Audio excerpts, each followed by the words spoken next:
Halo teman-teman semua, jumpa lagi bersama gua Andy Saputra di Selandia Baru untuk Sapa Teknologi di sini. Jadi dalam video kali ini gua bekerja sama dengan Synology Indonesia. Kita akan melakukan review untuk Synology DS1823XS Plus. Nah, buat kalian yang penasaran seperti apakah hebatnya NAS Synology, tonton video ini dari awal sampai selesai dan tunggu setelah yang satu ini.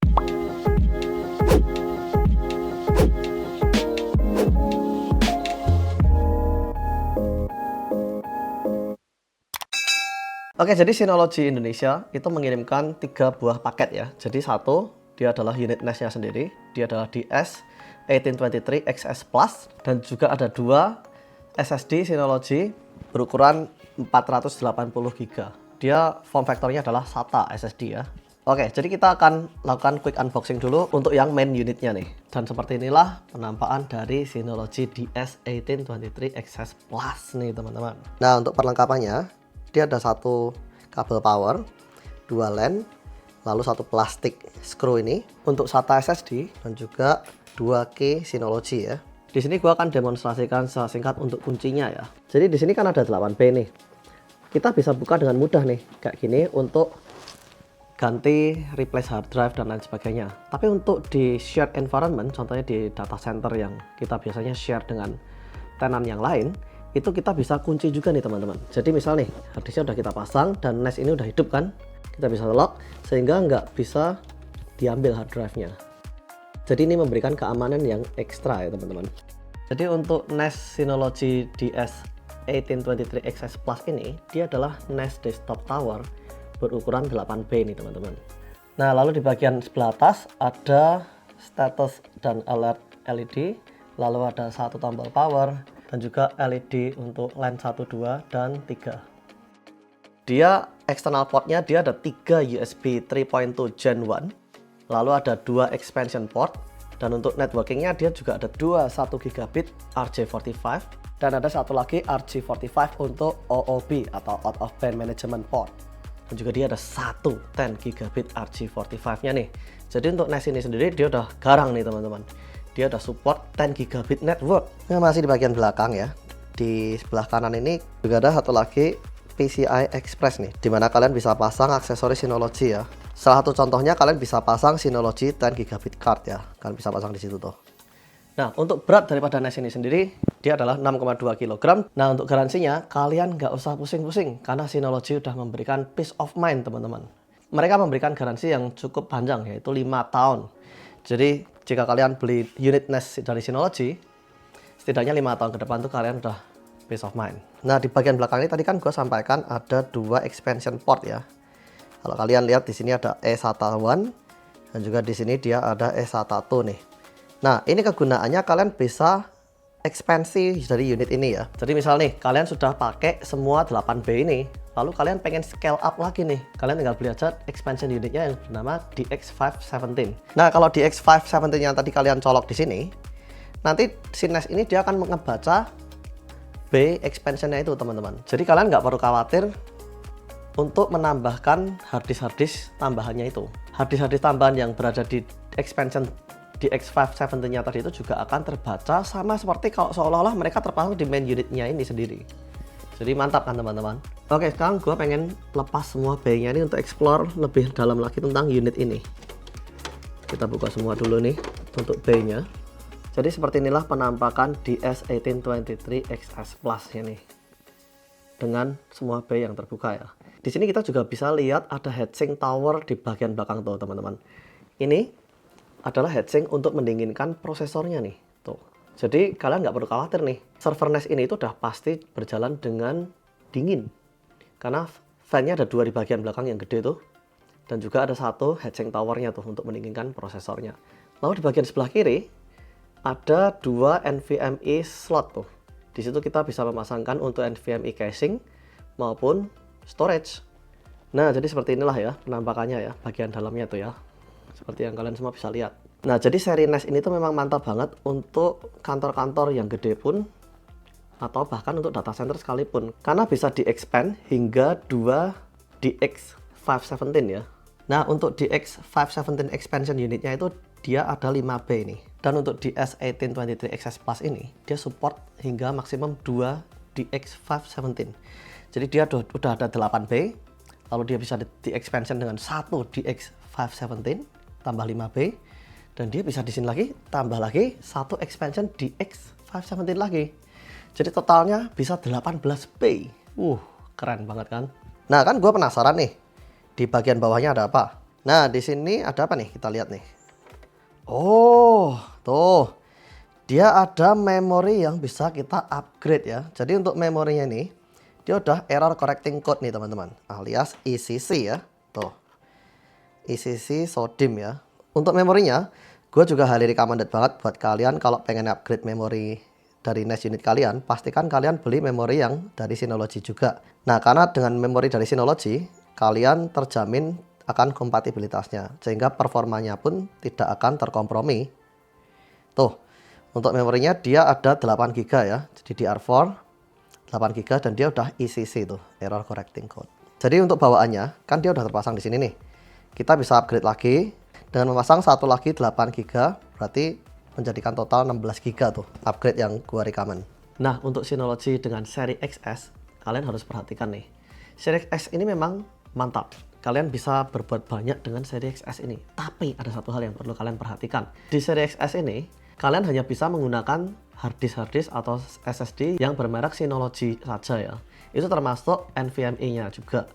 Jadi, kalau kalian masukkan harddisk yang bukan Synology, maka di situ akan muncul unverified. Nah, memang sih kalian tetap bisa pakai itu dengan seperti biasanya, cuman ya bakal aja tulisan unverified itu aja. Karena memang di Synology XS ini, Synology itu berkomitmen memprovide sebuah NAS unit yang robust dan khusus untuk enterprise aja. Makanya compatibility-nya jadi pendek, hanya untuk Synology level drives. Nah, sekarang kita saatnya ngomongin tentang drive yang kompatibel untuk Synology. Di sini Synology juga ngirimin 2 buah SSD berukuran 480 GB. Ini form factornya 2,5 inch SATA ya. Nah, sekarang untuk seri-seri yang enterprise, contohnya kayak untuk seri-seri enterprise yang Rackstation ataupun yang saat ini gua pakai, yaitu DS1823XS Plus ya. Nah, moniker XS yang dipakai di sini itu adalah untuk menjelaskan bahwa ini adalah seri enterprise. Nah, kalau udah seri enterprise, maka kompatibilitas untuk storage drive-nya kita juga harus menggunakan Synology labeled. Nah, Synology labeled ini di sini kalian bisa lihat nih. Di sini adalah enterprise ya, tuh, enterprise. Sama juga di sini juga adalah enterprise. Nah, kalau udah enterprise grade gini, itu kita dipastikan storage-nya tuh bakal lebih aman, robust, dan terpercaya gitu teman-teman. Tapi kalian jangan khawatir juga, kalau misal kalian pakainya yang DS220 Plus kayak gini, ini kompatibilitas storage drive-nya itu cukup luas. Yaitu kalian juga bisa bebas pakai harddisk dari third party, contohnya kayak Seagate Iron Wolf atau WD Red dan lain sebagainya. Tapi ya tetap gue highly recommended buat kalian pakai Synology Level Drive, karena hanya dengan Synology Level Drive itu memang sudah dirancang untuk enterprise grade dan juga di situ reliability-nya tuh terjamin ya teman-teman. Nah, salah satu benefit untuk menggunakan storage drive dari Synology itu adalah salah satunya nih, performa yang konsisten, lalu kompatibilitas yang sudah tervalidasi, dan minimum service disruption. Minimum service disruption di sini itu adalah semua dari Synology label drive ini kan adalah enterprise grade nih teman-teman. Jadi drive-drive ini juga hot swappable ya. Nah, hot swappable yang gue maksud di sini itu kita bisa memasangkan drive-drive ini dengan server NAS kita tetap online. Nah, tetap online-nya tuh jadi gini teman-teman. Kalau server NAS kita ini lagi nyala tuh, kita bisa langsung pasangin Synology Drive ini. Dan kalau misal Synology Drive ini ada matinya, kita juga bisa langsung ambil drive ini, lalu kita gantikan dengan Synology Drive yang baru, tanpa harus perlu mematikan servernya lebih dahulu. Mantap kan? Makanya pakai Synology Label Drive. Oke, saatnya kita unboxing untuk SSD Synology Drive ini. Oh, paketnya mungil nih di dalam nih, tuh SSD-nya ini. Nah, dia nggak ada tray-nya lagi ya teman-teman. Jadi di sini kita tinggal menggunakan tray dari NAS aslinya aja. Nah, di sini kalau teman-teman notice nih, ini nggak cuma 3,5 inch doang ya, tapi kalian juga bisa pakai 2,5 inch SSD seperti ini. Nah, kalian tinggal pasang aja di sini nih.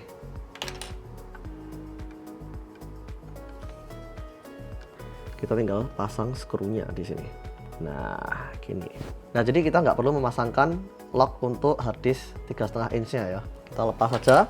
Dan pastikan kalian simpan ini, karena nanti kalau one day in the future kalian mau switch back to yang 3,5 inch, kalian bisa pakai untuk locknya ini.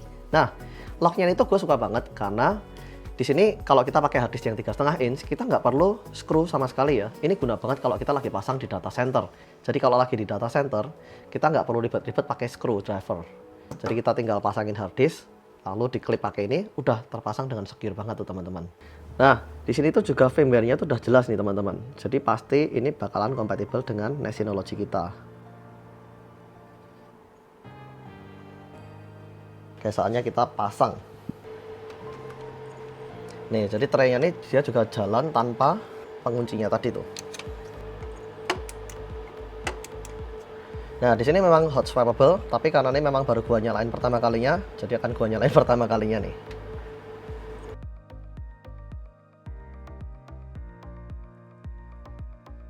Nah, jadi sebagai konklusinya, gue bisa recommended nggak untuk di S1823 XS Plus ini? Nah, kalau ditanya gue bisa recommended nggak, jawabannya adalah iya. Karena dengan di S1823 XS Plus ini, kalian bisa install dan jalanin beberapa aplikasi native di sini ya. Salah satunya kayak Docker. Kalian bisa jalanin Docker container tuh di mesin ini langsung. Lalu kalian juga bisa jalanin kayak Home Assistant, kalian juga bisa jalanin Cloudflare D, kalian bisa jalanin Plex Media Server, Tailscale, lalu kalian juga bisa jalanin buat rekam CCTV kamera kalian. Pokoknya lengkap banget deh. Dan kalian juga bisa terbebas dari biaya bulanan kayak bayar Dropbox, lalu Microsoft OneDrive, Apple iCloud, dan lain sebagainya. Langsung bisa kalian sync ke sini. Dan di sini yang gua beneran appreciate itu adalah dengan adanya 10 gigabit port. Jadi di belakang sini di plan bagian nomor 3 itu dia adalah 10 gigabit port. Jadi ini guna banget buat kalian yang pengen jalanin kayak iSCSI langsung tuh, misal dari server kalian pengen konekin dengan iSCSI 10 gigabit per second, itu kalian bisa banget pakai server di S1823 XS Plus ini.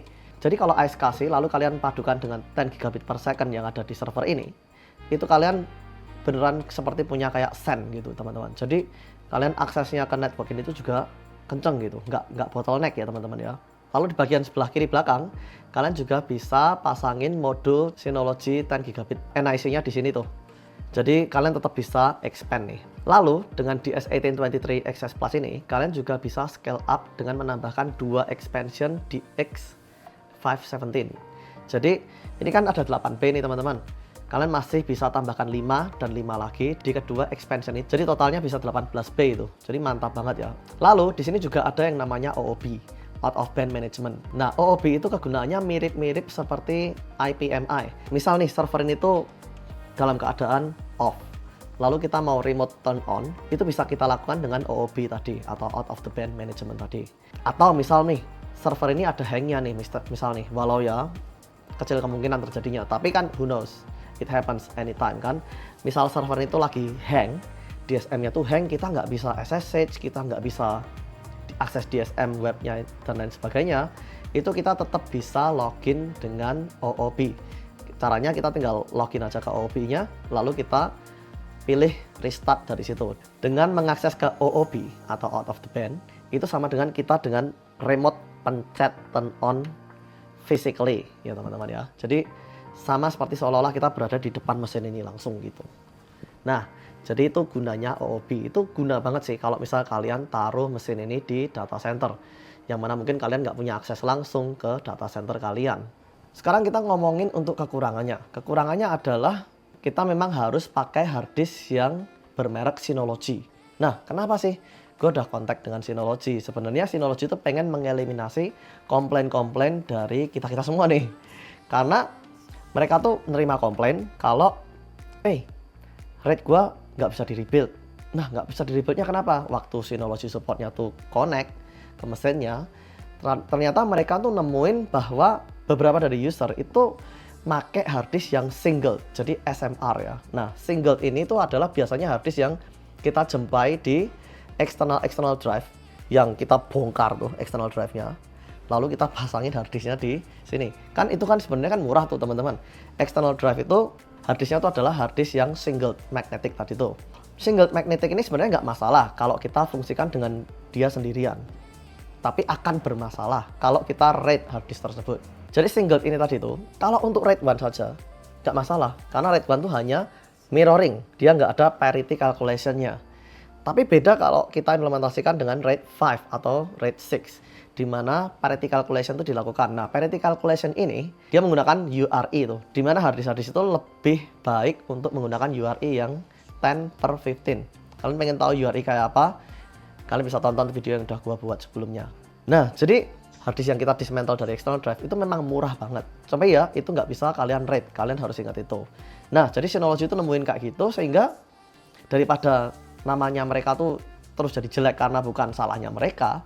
Oleh sebab itu, untuk XS Plus, jadi XS Plus ini tuh dibuat untuk seri enterprise mereka. Jadi untuk seri XS Plus, kalau memang ditujukannya untuk kalangan enterprise, berarti harus udah serius tuh.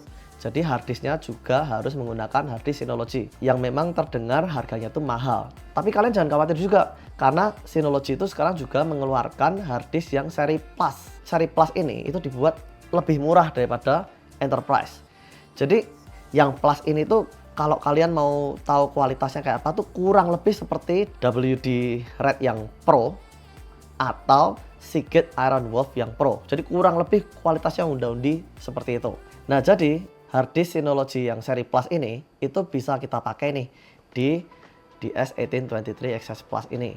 Dan untuk harganya itu ya kurang lebih sama kayak hard disk Seagate ataupun WD yang tadi gue sebutin tuh. Nah, jadi kalau sekarang harganya aja udah hampir sama, ya ngapain lagi kita mesti beresiko pakai hard disk dengan merek lain. Kalau misal kita NAS-nya pakai Synology, ya pakai aja hard disk yang dari Synology gitu teman-teman. Jadi solusinya memang ada ya teman-teman ya. Jadi kita nggak diwajibkan pakai hard disk Synology seri yang enterprise gitu. Lalu kekurangan yang kedua yang menurut gua nih. Jadi di sini kan memang ada 8B nih. Memang untuk kebanyakan user tuh mereka bakal start dari isinya 4 dulu tuh, 1, 2, 3, dan 4, lalu di RAID 5. Nah, kalau di RAID 5, itu di sini tuh juga nggak ada yang namanya SHR atau Synology Hybrid RAID. Repotnya kalau nggak ada SHR, itu misal nih, yang 4B pertama tuh kalian isinya dengan hard disk 8 TB. Lalu 4B yang kedua, kalian cuma punya 4 TB nih. Nah, itu mau nggak mau kalian harus bikin storage pool yang terpisah. Jadi nggak bisa dalam satu kesatuan storage pool yang gede, teman-teman. Kalau dengan SHR, kalian nggak masalah. Kalian bisa mix and match untuk storage drive size-nya. Tapi gini teman-teman, ini sejauh yang gue jumpain, di seri XS Plus ini sebenarnya dia support SHR. Tapi kita harus setup SHR-nya tadi tuh di NAS Synology kita yang lain. Contohnya di sini nih, tuh. Di Synology DS220 Plus yang gue punya sebelumnya. Itu kita bisa konfigurasikan SHR. Nah, setelah kita konfigurasikan SHR-nya, lalu ambil semua drive-nya dan pasang di B1 dan 2 di sini. Maka ini akan bisa kita konfigurasikan dengan SHR. Ya, SHR kan memang proprietary-nya Synology. Jadi ya sebenarnya support aja, cuman kalian nggak bisa setup SHR dari awal di sini. Nah, itu kenapa juga gue udah cek ke Synology. Karena gini, dengan SHR memang kita bisa lebih fleksibel untuk kapasitas hard disknya. Jadi kita bisa mix and match kapasitas hard disknya. Cuman dengan SHR itu ada performance yang nggak bisa kita bandingkan dengan traditional RAID atau RAID 5 dan RAID 6 asli, pure RAID ya. Nah, oleh sebab itu, karena ini adalah seri XS Plus atau yang ditujukan untuk enterprise, jadi Synology memang sengaja mendisable fitur itu dari server ini gitu teman-teman. Jadi supaya ditujukan kalau kalian setup dari awal NAS ini ya kalian harus siap-siap pakai RAID 1, RAID 5 atau RAID 6 gitu teman-teman. Lalu kekurangan yang ketiga nih menurut gua nih. Di sini hanya menggunakan single power supply aja. Jadi power supply-nya nggak redundant nih teman-teman. Jadi kalau misal nih kita pengen dual power supply itu juga nggak bisa. Dan kalau misal power supply-nya ini ada bermasalah, kita harus down-kan unit ini obviously ya untuk mereplace power supply-nya gitu. Oke teman-teman, jadi seperti itulah review dari gua untuk Synology DS1823 XS Plus ini ya. Jadi gimana tuh menurut kalian? Unit ini tuh mantap nggak? Kalau menurut gua pribadi sih, gua highly recommended banget buat unit ini ya, untuk seri ini ya, khususnya ya. Karena unit ini tuh gue sukanya tuh karena dia bisa di scale ya. Jadi di sini kita bisa menambahkan 2 unit expansion DX517 tuh. Jadi kalau di total kita bisa punya hingga 18B itu dengan satu unit NAS ini aja. Mantap kan? Nah, buat kalian yang punya pertanyaan, kalian bisa tulis di kolom komentar bawah. Untuk pertanyaan kalian yang menarik akan gue bikinin video khusus buat kalian. Gabung juga di komunitas saputra.org, di mana di situ kalian bisa tanya jawab dan diskusi seputar IT dan juga imigrasi New Zealand. Dan juga peluang untuk studi, bekerja, dan tinggal menetap di Selandia Baru. Jika kalian suka video ini, jangan lupa klik like, share, dan subscribe. Waktu kalian subscribe, nyalain juga tombol loncengnya, sehingga saat kita upload video terbaru, kalian semua dapat update dan notifikasi dari kita. Thanks for watching guys, God bless you all, bye-bye.